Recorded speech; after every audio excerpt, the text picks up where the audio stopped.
आज भारतर 77तम गणतंत्र व साधारणतंत्र दिवस यही अकेजन आम गोपाल साहानी स्मृति संसद तरफ प्रतिवर्ष परी एवर्ष गणतंत्र दिवस पालन करवा। आज यही पवित्र दिवस आम गणतंत्र संबंध में भारतर गणतंत्र कौन से संबंध में मन पकईवा। मुख्य अतिथि शुभेन्दु मिश्र महोदय को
साधारणतंत्र दिवस साधारणतंत्र दिवस साधारणतंत्र दिवस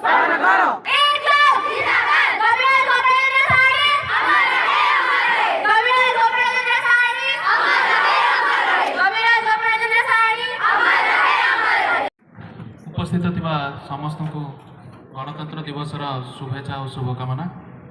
आज आम 77तम गणतंत्र दिवस पालन करछे एवं जड़े महान स्वाधीनता संग्रामी जे कि गुरुड़ी झाटिया माटीर गौरव स्वर्गीय गोपाल चंद्र साहानी महोदयंकर स्मृति पालन करुचे। महान गोपाल चंद्र साहानी जड़े केवल स्वाधीनता संग्रामी नथिले, जड़े सामाजिक कर्मी, जड़े अभिराज एवं नाट्यकार मध्य थिले। तांकर से स्वाधीनता संग्रामी समय से जो प्रथम राजबंदी एवं यही प्रजामंडल आंदोलन प्रमुख सदस्य थे। राधानाथ रथक नेतृत्व में से समय यही जगार किभली सुदृढ़ करेंगे प्रजामंडल आंदोलन तार पुरुखा दायित्व नहीं। आज दिवस आम मान को यही महान स्वाधीनता संग्रामी मानकर त्याग एवं बलिदान विषय अवगत कराऊँच एवं मन पकाऊँच किभली स्मृति को आम सदा सर्वदा सम्मान देवा।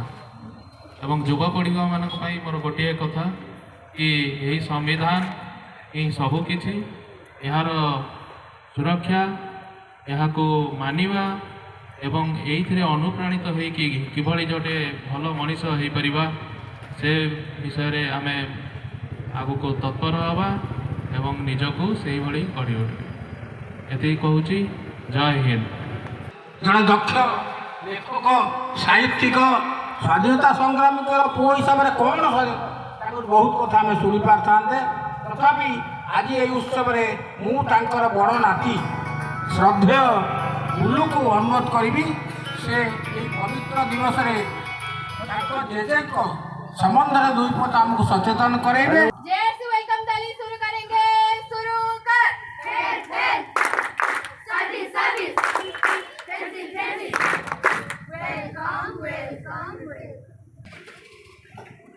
आज की 57 वर्ष आज आम पालन करुचे।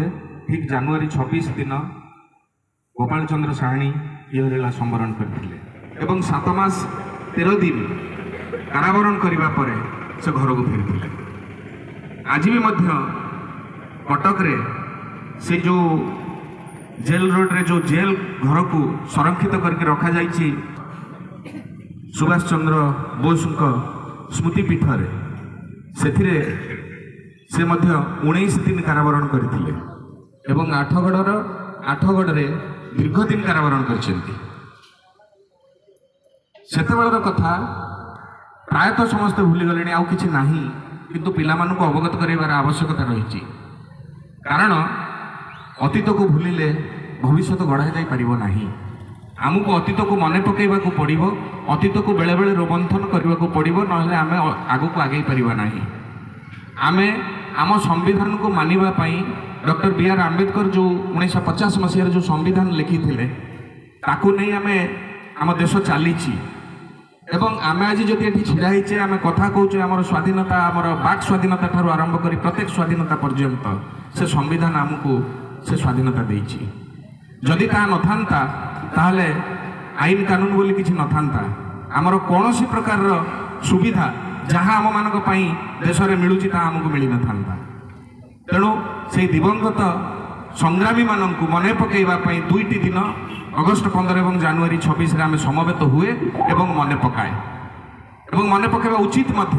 କାରଣ ସେମାନଙ୍କ ତ୍ୟାଗକୁ ଆମେ କେବେ ଭୁଲି ପାରିବା ନାହିଁ। ସେମାନଙ୍କ ତ୍ୟାଗ ହିଁ ଆମ ଦେଶକୁ ନିର୍ମାଣ କରିଛି, ସେମାନଙ୍କ ତ୍ୟାଗ ହିଁ ଆମମାନଙ୍କୁ ଆଜି ଏହି ସ୍ତରକୁ ଆଣିଛି। ତା ଭିତରୁ ଗୋଟିଏ ମୁଁ ମନେ ପକାଇ ଦେବାକୁ ଚାହେଁ। ସେ ଗୋଟେ କବିତା ଲେଖିଥିଲେ, କଂସ ପ୍ରାୟ ମାର ଶିଳାରେ କଚାଡ଼ି, ପିଣ୍ଡରୁ ପରାଣ ଯାଉ ପଛେ ଉଡ଼ି, ନେବି ନାହିଁ ରାଜଭକ୍ତ ଚିରୁକୁଟି, ପିଠିରୁ ଚମଡ଼ା ଯାଉ ପଛେ ଉଠି। এই ଯେଉଁ ଉକ୍ତିଟା ସେ ଲେଖିଥିଲେ, ସେତେବେଳେ ଜେଲରେ ଯେଉଁମାନେ ଥିଲେ, ରାଜା ଗୋଟେ ଅର୍ଡିନାନ୍ସ ପାସ୍ କରିଥିଲେ ଯେ ଯେଉଁମାନେ ରାଜଭକ୍ତ ଚିରୁକୁଟି କିଣିନେବେ ସେମାନଙ୍କୁ ଜେଲରୁ ମୁକ୍ତ କରି ଦିଆଯିବ। ଏବଂ ସେଇଟାକୁ ବିରୋଧ କରିକିରି ଏ କବିତାଟା ସେ ଲେଖିଥିଲେ ଏବଂ ସଂଗ୍ରାମୀମାନଙ୍କୁ ଉତ୍ସାହିତ କରିଥିଲେ। କେହି ଜଣେ ବି ରାଜଭକ୍ତ ଚିରୁକୁଟି କିଣିନଥିଲେ। ତେଣୁ ସେଇ ସଂଗ୍ରାମର କଥା ମନେ ପଡ଼ିଲେ ଆମ ଦେହରେ ବି ମଧ୍ୟ ସେ ରୋମାଞ୍ଚ ଆସେ ଯେ ଆମେମାନେ ପ୍ରକୃତରେ ବହୁତ ପଛରେ ଅଛେ। ମଣିଷ ମନ ଭିତରେ ସଂଗ୍ରାମ କରିବାର ଚିନ୍ତାଧାରା ରହିବା କଥା, ରହିବା ଉଚିତ, କିନ୍ତୁ ଆମ ଦେଶକୁ ଗଠନ କରିବାରେ ଆମମାନଙ୍କର ଭୂମିକା ଗୁରୁତ୍ୱପୂର୍ଣ୍ଣ।